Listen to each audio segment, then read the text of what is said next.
Bienvenue à notre rendez-vous pédagogique portant sur la phytopathologie.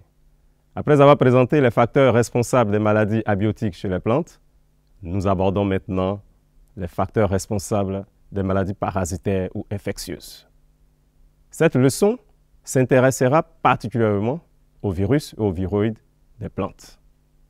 À la fin de cette séance, l'apprenant doit être capable de décrire les caractères généraux des virus et des viroïdes chez les plantes. Bonne aventure pédagogique. Le plan de cette leçon est le suivant.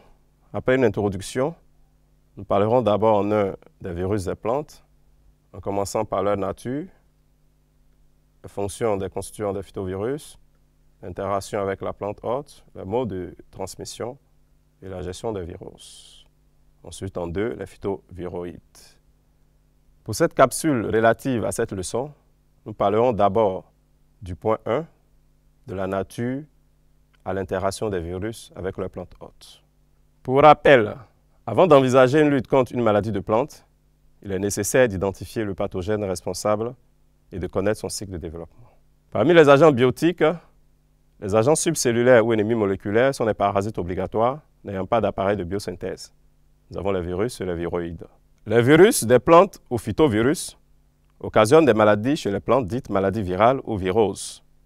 Comme sur ces images, nous avons des viroses de bananier et ici des viroses de courgettes. Parmi les virus décrits à ce jour, un quart des virus pathogènes aux plantes ou encore phytopathogènes. Une plante peut être attaquée par un seul virus. On parlera dans ce cas d'une infection unique, comme aussi une plante peut être attaquée par plusieurs espèces virales différentes.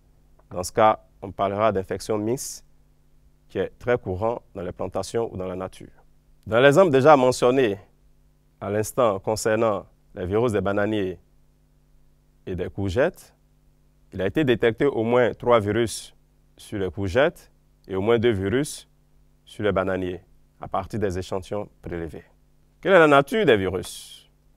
Des entités moléculaires invisibles à l'œil nu, invisibles au microscope optique, d'un diamètre de 10 à 75 nanomètres et d'une longueur pouvant aller jusqu'à 2000 nanomètres, seulement visible au microscope électronique.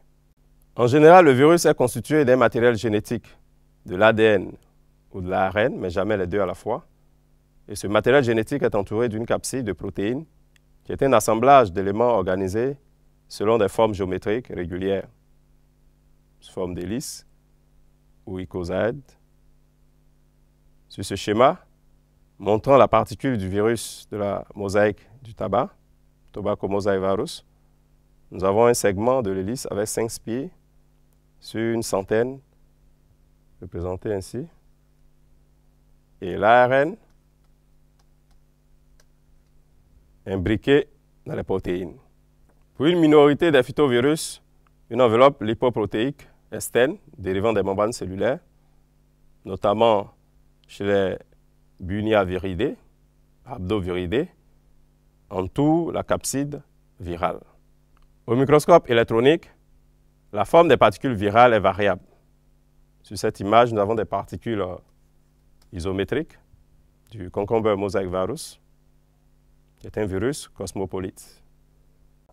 Sur cette autre image, nous avons des particules bacilliformes du Cocoa shoot virus, ou le virus du gonflement des rameaux du cacaoyer, qui constitue une contrainte majeure en cacao culture en Côte d'Ivoire, au Ghana, au Togo. Sur cette image, nous avons des particules flexueuses d'un petit virus, le Zuguni yellow mosaic virus, qui est un virus très fréquent sur les cucurbitacées dans le monde et surtout en Côte d'Ivoire. Les acides nucléiques, l'ARN ou l'ADN, sont constitués soit d'une chaîne monocaténaire, soit d'un double brun, donc bicaténaire. L'ARN brun peut être positif. En ce cas, il est dit ARN positif, ARN+, c'est-à-dire directement messager, ou aussi négatif, ARN-, dont la copie complémentaire est messagère. L'ARN viral peut être aussi bicaténaire. La majorité des phytovirus, soit 94%, sont constitués d'ARN, dont 3 cas ARN monocaténaire positif. C'est l'univers des virus qui a créé la surprise en montrant que l'ARN pouvait être le support unique de l'information, contrairement au modèle Watson-Crick de la cellule, où le premier support est l'ADN. C'est l'acide nucléique des virus qui est doué de propriétés infectieuses, c'est-à-dire susceptible d'infecter un hôte sensible. Cet acide nucléique est par conséquent le génome du virus. Le génome viral peut être en une seule pièce, donc non divisé. On parle de génome monopartite, comme le tobacco mosaic virus, ou plusieurs pièces, donc divisées. On parle de génome multipartite, comme le concombre mosaic virus, ou aussi le banana bunchy top virus. La taille du génome est exprimée en nombre de paires de bases, Dalton ou kilobase, ou kilopaires de bases.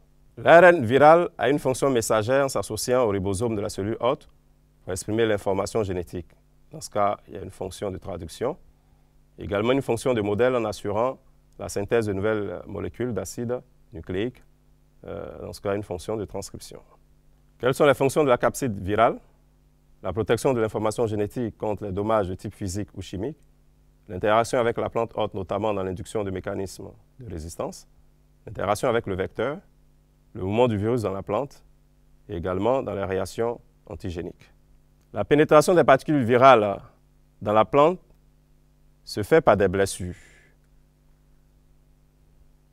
En s'installant dans la cellule, le virus va littéralement détourner la machinerie cellulaire à son profit. Dans la plante, les virus passent d'une cellule à une autre par les plasmodesmes, petites fissures dans les parois et le transport dans la plante entière s'il existe par le système vasculaire. Que peut-on retenir pour cette première partie de notre leçon concernant les virus et les viroïdes? Retenons que l'univers des virus est un univers innovant, car l'ARN, le génome de la majorité des phytovirus, est l'unique support de l'information génétique chez ces derniers. De même, un ADN viral peut être monocaténaire. En outre, c'est un parasite obligatoire, incapable d'infecter une plante sans blessure. Dans la suite, nous terminerons les caractères généraux des virus. On vient d'entamer ceux des viroïdes. Merci de votre attention.